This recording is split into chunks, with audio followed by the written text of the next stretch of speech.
So thanks everybody for joining us. It's great to see so many people here. My name is Becca Jablonski, and I'm an associate professor in the Department of Agricultural and Resource Economics at Colorado State University and the co-director of our Food Systems Institute. And I really appreciate you joining us today. Today's webinar is being sponsored by the US-UK Fulbright Commission, the American Planning Association's Food Division, the Johns Hopkins University Center for a Livable Future and their Food Policy Networks Project, the Food Trails Project, and the CSU Food Systems Institute.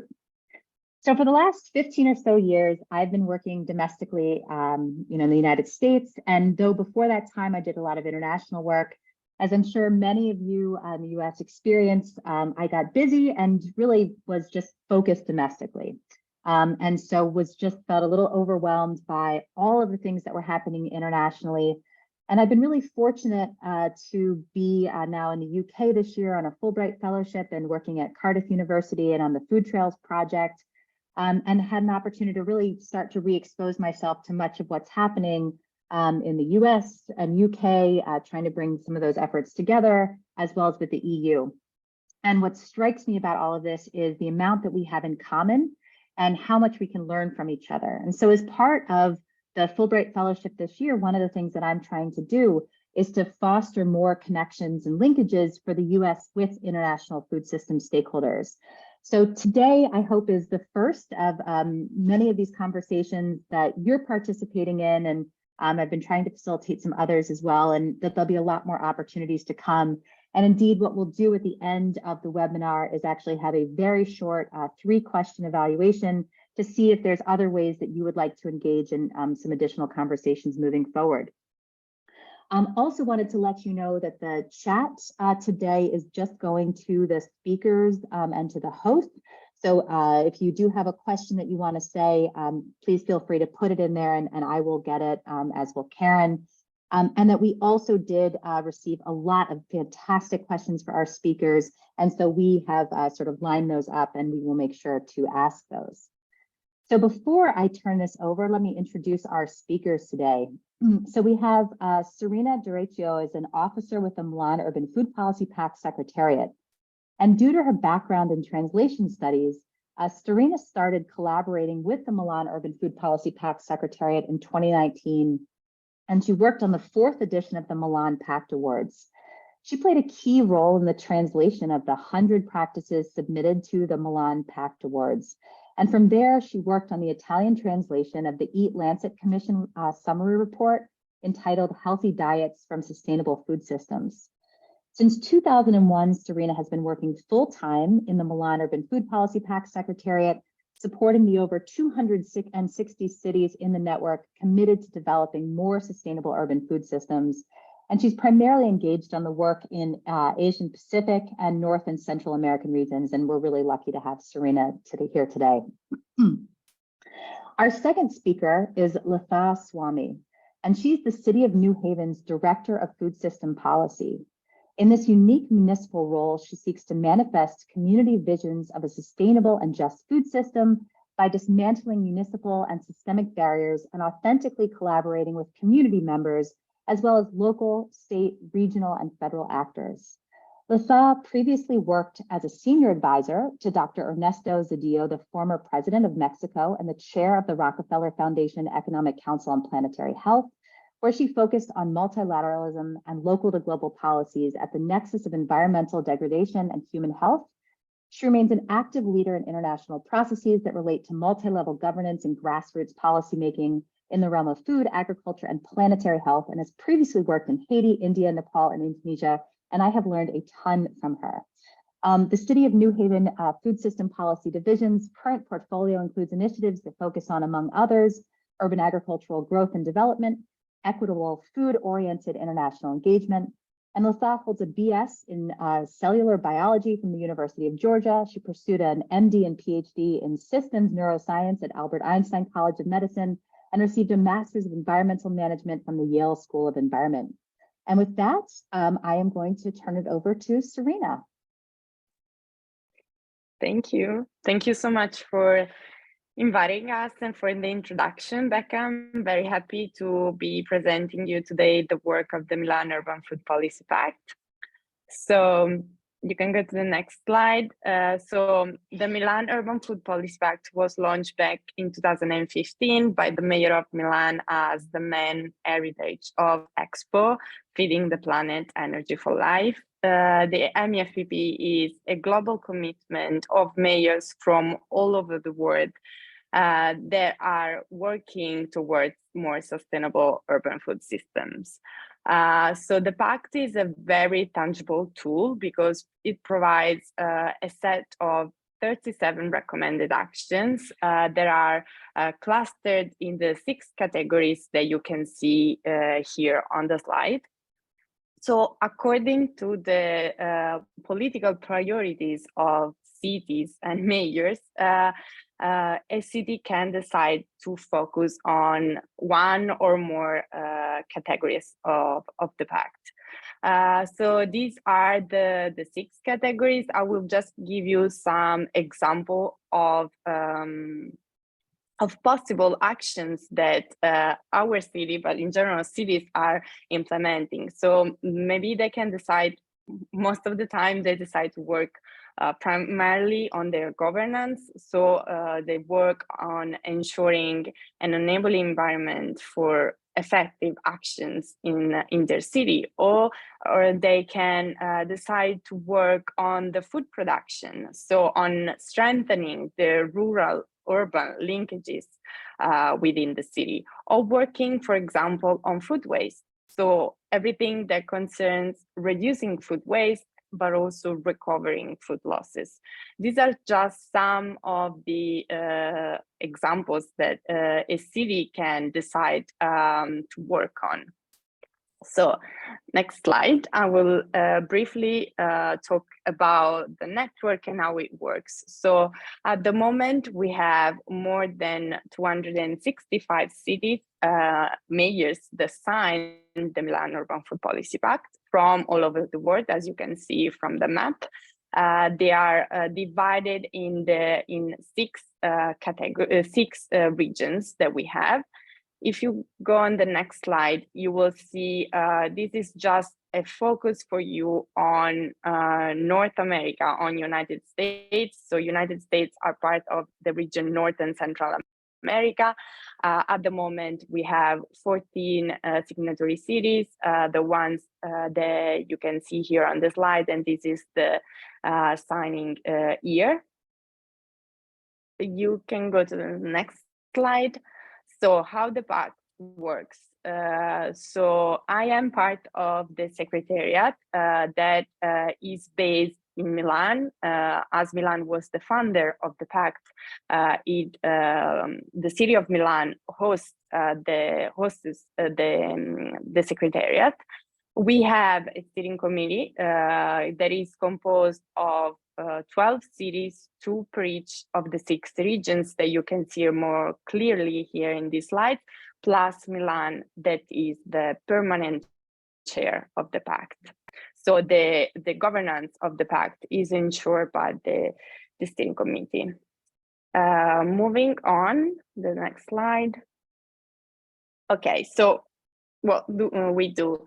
So basically, through the work of the Secretariat is to support the knowledge of cities. What we do is we try to make things happen, basically. And we do it through meetings, webinars, we organize field visits, but also we work on projects, like, for example, the food trade project that Becca was talking about just before. So these are just some of the activities through which we promote the knowledge exchange on food system transformation. You can go to the next slide. I will show you some of the activities that we do. So we gather at a regional level because, of course, we work on a local level with cities, but we strongly believe that it's important to work at a regional level because cities from the same geographical area face very similar challenges. So we have gatherings at regional level, and these are some of the photos from previous gatherings. From example, we last year we had the first one in Asia, gathering cities from the region on as a side event of the G20. You can go to the next slide. Yes, but we also gather at a global level. So this is an important moment for our community to meet in person and to have like fruitful exchange for like a 3-day conference. So you can see these are photos from previous global forum. You can, if you go to the next slide, you will see the last global forum that we celebrated in Rio back in October, last October. That was focused on the theme Food to Feed the Climate Justice. Yes, so this is another example. And then moving to the next activity that we have, these are the Milan Pact Awards. So this is of course for sure one of the most important tools that we have. Basically, the Milan Pact Awards were launched in 2016, and it's a prize awarding the most innovative actions of our cities. So you can see that up until now, so through 6 editions, we have gathered 621 practices, which is quite a lot of information coming from our cities, and it's how we call it our like common library of knowledge. Because through the practice, we are able to understand what our cities are doing, what they are working on, but also what they want to learn more, what are the learning needs. So it's a really, really useful tool for us. And here on the slide, you can see a bit of the like distribution on the different topics and what are the main interests of our cities.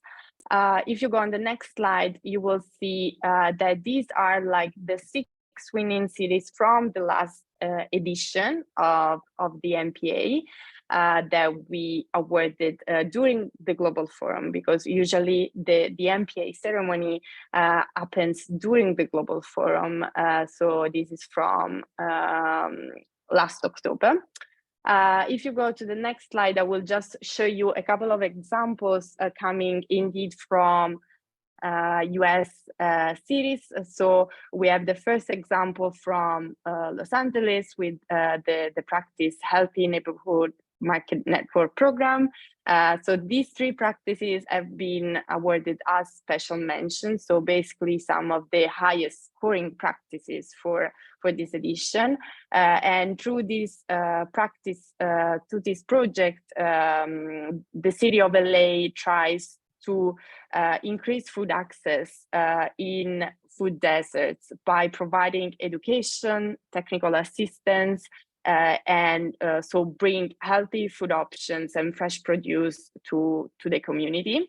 Then we have the example coming from Baltimore. The COVID-19 emergency food response is a comprehensive emergency food response that was able Baltimore was able to provide 1.7 million food boxes to the city. And what is very interesting is that they prioritize fresh food and vegetable distribution over shelf-stable and calorically dense food. So this practice was a special mention in the food and food supply and distribution category, as you can see from the small logo on the side. And then the last special mention from this past edition is the Green Cincinnati plan that was awarded in the food waste category, and was awarded as this plan. This project created a variety of partnership and solution directly addressed to fighting food waste. So these are just some of the examples of what our cities are doing. In the next slide, you will see some other like special mention and winning cities from previous edition of the of the MPA. And of course, if you want to know more, you can find more information on our website, or you can reach out to the Secretariat. I will just go to the last slide where I can give you more information, like more specific information, if some of you could be interested in signing the pact. So the process is very, very easy. We have a subscription form, which it needs to be signed by the mayor, because as I said, this is a pact among mayors. We usually ask for kind of a short paragraph with the reasons why your city would be interested in signing the pact. One thing that I didn't mention is that our network is totally membership free, so we don't have any fees at any stage, and that's why we highly encourage to have like cities that are really, really committed to our work and what we do. That's why we usually want to test and have a bit of background information on why you are interested in signing the pact. And then, yeah, we usually ask for a focal point. So basically a person who will mainly have the communication with the Secretariat, and so will be the main point of contact between the city and the MFVP Secretariat. So that's all for my presentation for now, and of course you can drop me a question in the chat, or you can reach us out both on my personal email or at the MFVP Secretariat email. Thank you. Thanks so much, Serena. That was really great. Latha, I'm going to turn it over to you. Great, thanks. Thank you, Serena. I won't have slides for my part of what I'm going to reflect on. It'll be a little bit more casual, but I'll first tell you a little bit about the division that I lead in the city of New Haven, because it's quite a unique department in municipal government that some of you may not be so familiar with.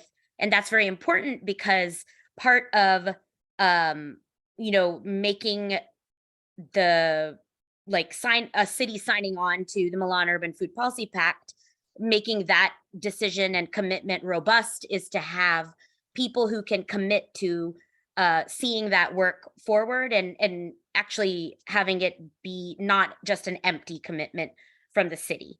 So I'll tell you about the division, a little bit about New Haven, just so you have a context of what kind of city we are as far as a signatory, how we approach work as far as why, as a local government, do we care about international commitments and networks, and then kind of the benefits we've received from being a part of the pact, and as well as challenges that we see for ourselves, but also for more engagement in the US, because as Serena did show in the map, I'm also a steering committee member for the pact as well. And then recommendations on how you all could, in whatever role that you are in, best advocate for this, or kind of what steps can take you toward stronger commitments from your local governments around food policy and food systems work. So the division that I lead, it's the Food System Policy Division, and it was only established in the city of New Haven, Connecticut in 2016, so quite new. I came on board in 2018 to lead the division, and at that time, when it was first established, it was through funding from an outside private foundation, and the role was housed in government. And then when I entered the role, the city took over funding that role. So I was a city-funded municipal staff person leading this department of one, which was just me. But since then, it's been really exciting. We've been able to secure over $1 million in state, private, and federal funding. And I've been able to grow our team. So now we have one other full-time team member, a food policy analyst, and I'm the director, as Becca mentioned. And there are also several other part-time staff, paid part-time staff who work on different projects that we have going on. And we particularly focus on grassroots policymaking processes that tackle root cause solutions. So we're looking at upstream interventions like focusing on economic security or secure land access and ownership and tenure versus allocating our time and resources toward more downstream interventions, where we have many in New Haven working on things like food access and emergency food distribution and things like that. So right now we're focusing with our limited capacity and funding on urban ag growth and development, equitable food oriented development, which for us, we focus on food entrepreneurship as well as values-based institutional procurement, and also data and mapping. So these are the kind of things that we, kind of topics that we work in right now. And to give you an idea of New Haven is a coastal city in Connecticut. We're considered a mid-sized city. We have about 130,000 people, and we have a bit of racial and ethnic diversity. Some of you may know that we're often used as an example in the US as we are a city that mirrors the diversity and demographic distribution in the US overall. So we have about 1/3 of the population identifying as white, 1/3 identifying as Black, and 1/3 identifying as Latinx. We're very economically diverse too. And what does that exactly mean? That means that 25% of our population is actually designated as living in poverty. And 50% of our population is designated as being low income. So this creates a lot of dynamics in New Haven, obviously, that are related to the food system. So in the way that I approach my work, you heard a little bit about my background from Becca. And the way that my team and I approach our work in municipal government is that some of you may know, local government can get very used to the way of doing things that they've always been doing things. So there can be some rigidity and not much space for creativity, right? So what my team and I really value is learning from each other. So learning from our peers across the country, but also around the world, because many of us have more of a global perspective of the food system in the, that we live in. It's not isolated just in the US or North America. And a lot of times, we also believe that there are a lot of processes that happen that are about generating solutions. We think that we can see this happening in New Haven. There are so many solutions. Community members have voiced what they want to see happen in their communities. And there is just little political will, resource allocation, or collaboration around actually implementing those solutions. So in the vein of not reinventing the wheel, and also our team deeply valuing learning from the great work and also great struggles of other people, we really love to be a part of knowledge sharing networks at different scales. So we're a part of a lot of networks on the state level. So we do a lot of state level policy, regional, like New England work, also national work. And something to note is that in my role as a food policy director, I actually meet regularly, at least once a month, if not more, with my peers. So there are only about 20 other food policy directors formally or similar departments or staff in municipal governments around the country. And so we actually, under the umbrella of the U.S. Conference of Mayors, meet with each other.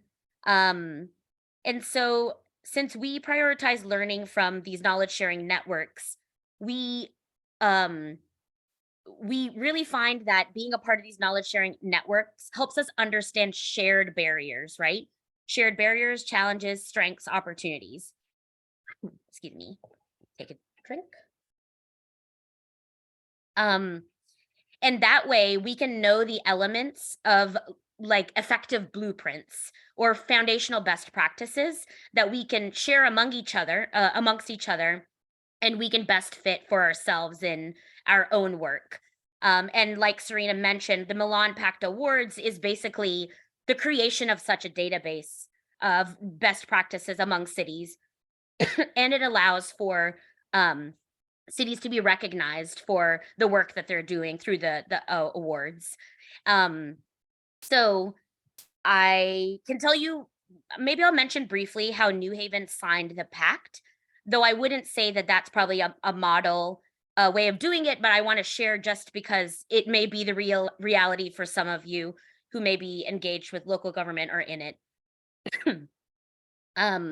So New Haven signed the pact actually before I came on in 2018, but just realized this morning that it officially signed in 2018, right?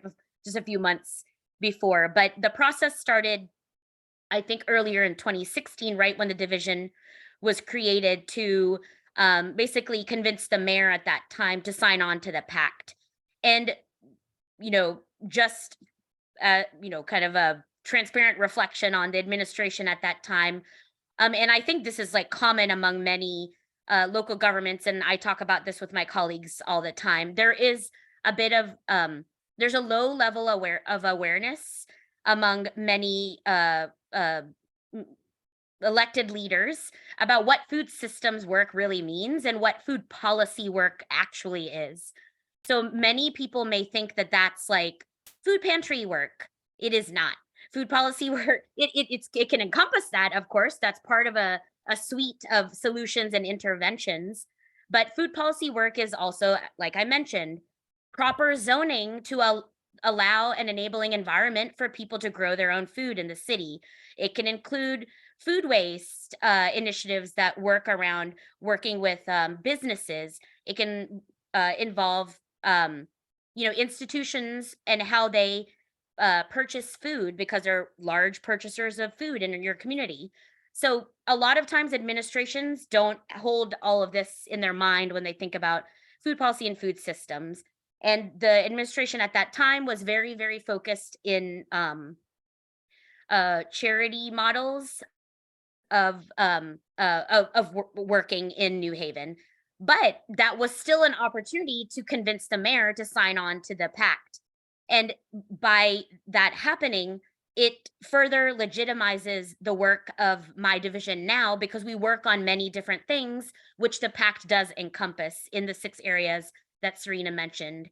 So, maybe I'll note that even though it may not have been in a way where our mayor completely understood everything about food systems and food policy, not necessary. We found a shared, at that time, they found a shared interest and motivation. And that was enough to convince the mayor to sign on to the pact, because it was seen as a benefit for the city to be a part of this work. And given, and maybe I'll go into why right now, at least from my experience, why I value and also think that it's necessary to tie subnational level action, so local, regional, state government work, with international commitments. And this includes things like, even the Paris Agreement related to the climate negotiations, or the Sustainable Development Goals, also an international agenda from the UN, and of course the Milan Urban Food Policy Pact. I've seen that tying, subnational actors like this to international commitments accelerates local and regional government action. So in addition to using this pact as a way to raise awareness across administrations in New Haven around issues that are important, so not just kind of food charity or emergency food distribution, that it can also include supporting economic growth of food related businesses, school meals, like all these different things. That all of these things feed into resilient municipal and regional food systems. And because of this, political leaders, elected leaders, can see that there's combined opportunities for global networking. So Serena mentioned some of this, but out of these networks, you can find opportunities for training, policy guidance. Like I know how it is. You can feel totally alone when you're working in local government or in any local level work. And you're like, okay, I really want to make this happen, but how do I make this happen here? I'll give you an example from New Haven. We're really interested in micro enterprise home kitchen operations. So, what does that mean? That means actually allowing for people to legally produce hot meals in their home and have a business of producing hot meals in their home and selling those meals. And, this may seem scary to some people or shocking. This actually happens in other places. California was the first state to actually pass a MICO law. So it happens in California. Utah is now, has also passed something similarly. And we also have other states who are exploring it or on the verge of passing. Maybe Washington State may have already passed it. I might be a little outdated in my info by a few months. But so, if you're a part of a network, an international network, or, we can have our sub network here in North America or US, it would be very easy for me to tap into the network to learn from my colleagues in California. I may not personally know them, but it's one level up from cold emailing people, right? You can say like, hey, we're both signatories. Can I, and the Secretariat will facilitate these kind of connections. You can say, I'm really interested in trying to get this type of thing to happen in New Haven.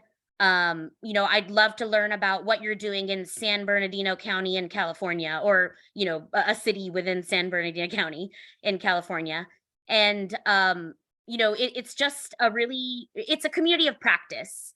And as someone who works in food policy and food systems on the local level, and of course, some of you, it's hard for us to find sometimes this community of practice, especially in the US.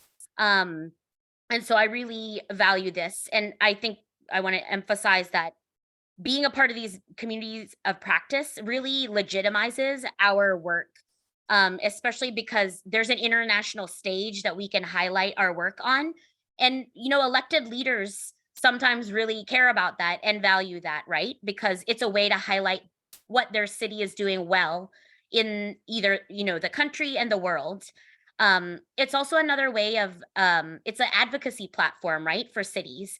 It's a way to gain that political recognition and support from other levels of government, like national government and other international support organizations.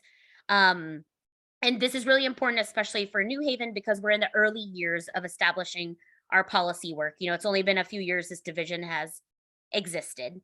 And lastly, I want to emphasize, I mentioned this a little bit about our national network, this US Conference of Mayors, but being a part of the Milan Urban Food Policy Pact, you truly do, you make good friends and lifelong colleagues in this field, with our counterparts, with the lovely Secretariat. And it provides a space for us to learn from each other. It provides that creative space that I was mentioning earlier. You can commiserate around common struggles. And I want to also mention that, especially for cities in the US or individuals in the US, because I take this global perspective, it's something that's very salient to me, is that sometimes we may fall into the trap of believing, in the trap of American exceptionalism around what we're doing here in our work. We have much to learn from other countries and other places. And I think these networks facilitate that it expands our worldview. It makes us understand cultures and ideals that are not necessarily Western. And, that who you're interacting with, it does matter. Like, it expands your worldview. You understand the evolution of food systems and food policy in different places. And for me, this can only be a good thing. There's like literally no downside to that. And why would you want to connect local work to that? Well, local work, as many of you may know, is that it's the most visible nexus or node of policy making to action, right? And I think that's one big thing that the Pact and other international commitments and networks do, is that they're trying to highlight how, policy making and action can happen in such a localized area that can then be taken as best practices and learnings across the world. And then that can in turn create international movement toward food systems transformation, right? It's a little bit more tangible than, being like, oh, this country has agreed to reduce its greenhouse gas emissions by this many tons. It's a little bit more tangible for many of us. I actually don't know how much time I've gone, but I'm about to end. I just want to mention the specific benefits we've gotten. So Milan, the Pact has a monitoring framework that was developed in partnership with FAO and other RUAF and other partners. And we actually use that directly in our work. So we are creating New Haven's first urban agricultural master plan. And we've created an extensive monitoring and evaluation plan that observes the way that we're doing grassroots policymaking in New Haven and the outcomes of that process. So like what policies come out of that whole community-led process. And it's a 3-year process, so it's very deep and engaged. We are using several of the Milan Pact monitoring framework indicators in our own plan. It's the majority of our monitoring and evaluation plan. We also have taken indicators from separately, like the city region food system, like the RUAFs, other indicators that may not be in this framework, also from Michigan State University, also from Seattle's food action plan as well. So as you see, we really learn a lot from other places and use that in our work. And let me see. Maybe just a note is that I've been on the steering committee of the Milan Urban Food Policy Pact since I actually entered my role in the city of New Haven. So it's actually been 4 years. My second term is about to wrap up in June or end of May, right, Serena? Yes. And there will be re-elections. So I've been on the steering committee since 2019, and I represent North America along with Central America with my colleagues in Merida, Mexico now. And in the previous term, I was on the steering committee along with Toronto. And so this is also kind of a smaller group of people to help guide the work of this pact as well. It's a way for us to provide feedback on what is helpful and what we would like to see in a city network. So I wanted to highlight that as an opportunity for people to, it's not just like the Secretariat's deciding everything and it's like disconnected from the members. It's very iterative and based in member cities. And then the very final thing that I'll say is that the things that we've learned from our work and being a part of the Pact, and especially being a part of the steering committee, is that in the US, as compared to other regions, we find it a bit difficult to gain momentum around having more signatories in international networks like the ones that we're talking about. And I think this has to do with certain challenges around awareness and culture. I mentioned this American exceptionalism earlier. I also think, local governments, it goes back to that creativity piece, in that sometimes many local governments don't make space for that creativity or space to learn from others. It's a lot about like just keeping their head above water. It's very reactive. It's less intentional and thoughtful. And I'm very happy to say this as a person who works in local government, that is all confirmed. And we even get pushback in our department for the kind of like slow way that we do things with community members, because it's not just reacting and responding to things that we see come up, but it's more like, okay, let's try to get ahead of things and plan thoughtfully. Of course, political and elected leadership makes a difference too. Capacity and staff, like who can actually see these who can actually even bring it up to the elected leaders.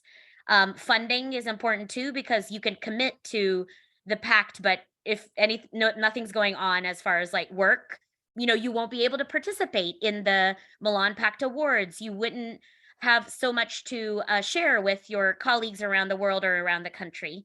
So I will say that the recommendations for getting involved in advocacy around, say, convincing your local food policy council to sign on, or your local government to care about food policy issues, is that it's important that advocacy for signing on to the pact comes with also advocacy for resources toward supporting the work of what you're committing to. So it has to be like an earnest commitment, right? So I can say that the Milan Pact it's not like an empty commitment. We see that all the time. I think it was Karen, you said this yesterday, that it's not a petition. You're not just like signing your name and that's the most valuable thing that comes out of this. It's a robust participation, as robust as you make it yourself. And having, like, say, municipal staff working on food policy, it could be like a city planner, a planner in the city plan department who may work on food systems planning. And maybe that's the person that's convinces their mayor to sign on. And that person, is a focal point who will always feed back information on food systems planning that's happening in their city to the pact, and they'll have opportunities to exchange that and learn from others. So it's important to have the staff capacity, and then it may be helpful for you to pitch this in a way that connects it to other priorities for elected leadership, like housing, climate.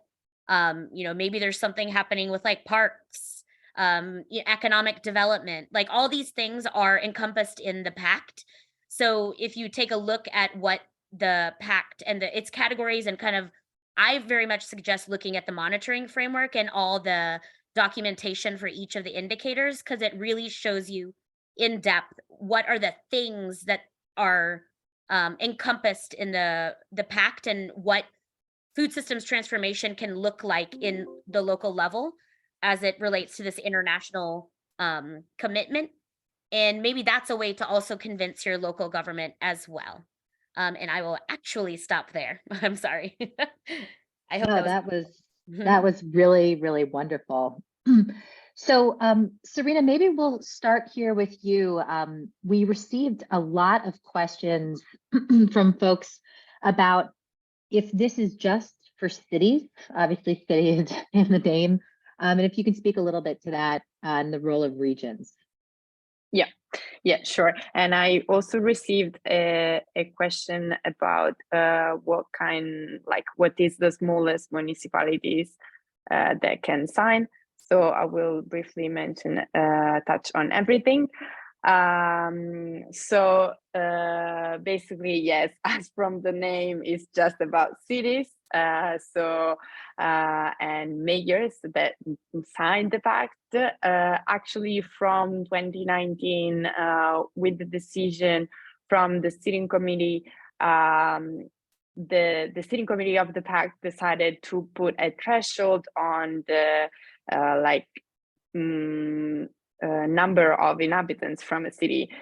So we have a threshold of 100,000 inhabitants. I know that sometimes this comes across a bit like not a very nice decision, but actually what is behind, the reason behind is that, as Latha was mentioning, we need to have like a city that have dedicated staff to our work, and we need to make sure that there is like interest in the activities we are doing. As I said before, our network doesn't imply any membership fee, and so what we really work on is to have cities that are actually committed and interested in the activities we are proposing. That's from time to time, we also like renew the membership of some cities if they are not interested in the pact anymore. And of course, sometimes this can happen because, as you can imagine, there are election, political change, and maybe the mayor is not interested anymore in those kind of work.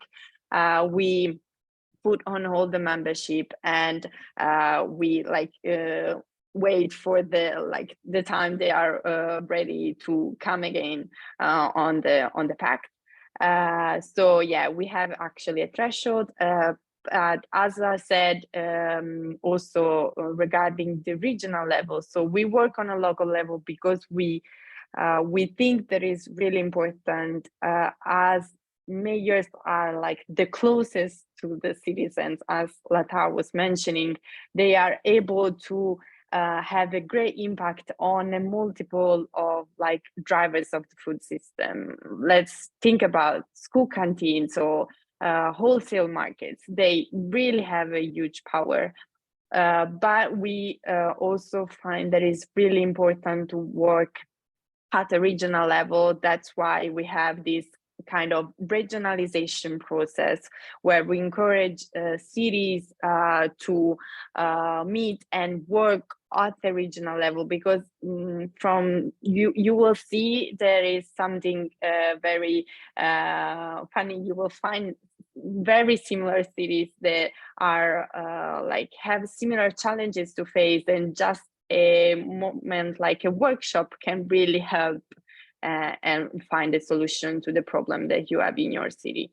And so that's why we are strongly in the last year encouraging this regionalization process that is carried out by our steering committee representative. And I take the opportunity to thank Latha for her work on the steering committee, because I know it's as she was saying, it can be really hard to make everyone come together and have this kind of conversation. Thanks so much. And then Latha, I'm wondering if you could talk, maybe not just from the New Haven perspective, if possible, but given all of the networks you have in the US and North America, what do you think are some of the tipping points that get mayors to sign on to the pact?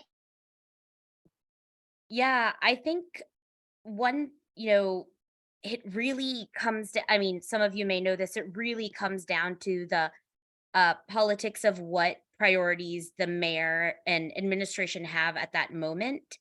And this can be influenced locally by people who are, demanding to see things from their elected leaders as well. And so far, among my colleagues in North America, we have kind of different bents in different places. So urban agriculture has been really big recently. Also here in the US, we have had a couple of municipal positions, urban ag directors come up. So there are now five in the US. Yes. And that's a completely separate municipal position, in addition to those places usually having a food policy director as well. So urban agriculture is a really great, I think, in for many municipalities. Definitely, a lot around the food access piece. I feel like that's kind of universally something that really gets administration's ears. And, obviously very important. This was highlighted during the beginning of the COVID pandemic, and that's exactly why Baltimore was highlighted with an honorable mention for their award. They really did really awesome work in being able to shift funding toward certain programming that actually reached a lot of people. And this happened not just in Baltimore, but in many places as well too. And many people have pivoted in different ways.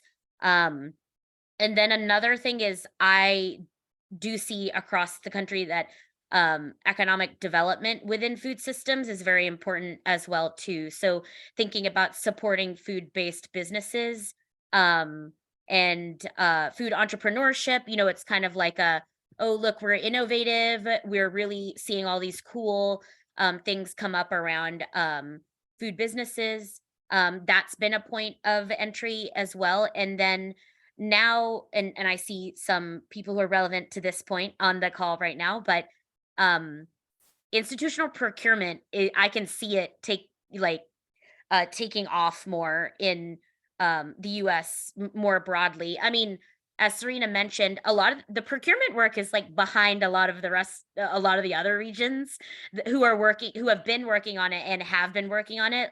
Institutional procurement work and like policies around that in other regions in the world.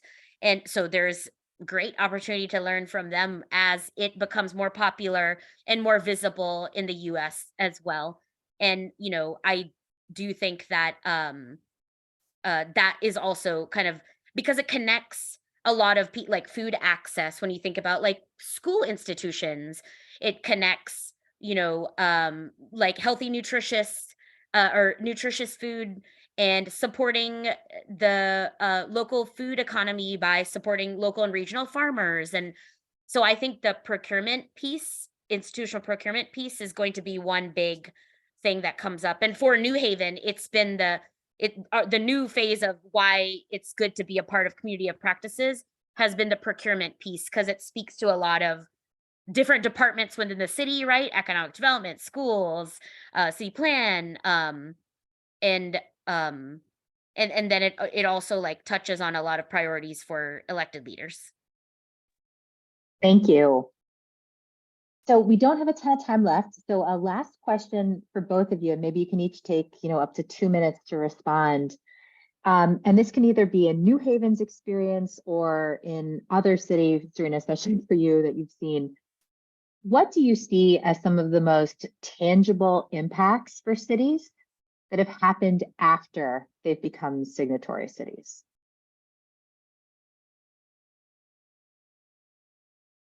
Should I go first? Yeah. So well, it's quite like difficult thinking about all the 260 cities. But I will. What comes to my mind, for example, is like cities that participate to the Milan Pact Awards, for example. If they are one of the highest scoring practices, so they are winning cities. This gives them a lot of like opportunities. For example, in the past edition of the Pact, cities were awarded with a monetary prize, and that was for upscaling their program and sharing knowledge on how they were able to be so successful in that specific project. From this edition, actually, we changed a little bit the awarding, and cities are going like to participate in a kind of a knowledge week with the Secretariat, where they will have more to learn about our like Milan food system, but also like to exchange with the other winners. So this is just one of the benefits that can come from joining the Pact. But also one other thing that I want to mention is that we really push on the awards, because they are really like an important tool for us. They help us to understand what cities are doing, and also they help us to showcase what cities are doing, because from our platform at an international level, we are able to engage in international conference and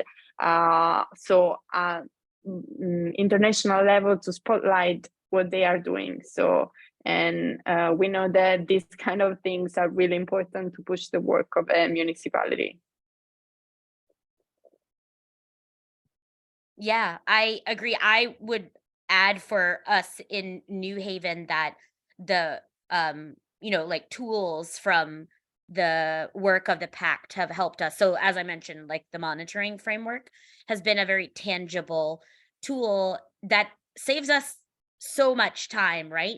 From having to develop from scratch our monitoring and evaluation plan. And of course there's like tons of indicators to choose from out there, and whole fields, but it's just really helpful for a very small like limited capacity local government. We're not like an academic institution that has a lot of capacity to I mean, I like that stuff, so it's great. That's why we could pick and choose different indicators to develop our own plan, validated indicators. But I would say I would add that as a tangible piece. And then for me, because I thrive in these kind of settings, the community of practice is invaluable, because as my fellow presenters even experienced yesterday, it can be you feel it can get demoralizing sometimes. And I talk about this with my colleagues in the US, just, the ebbs and flow of politics and priorities, and it's an election year.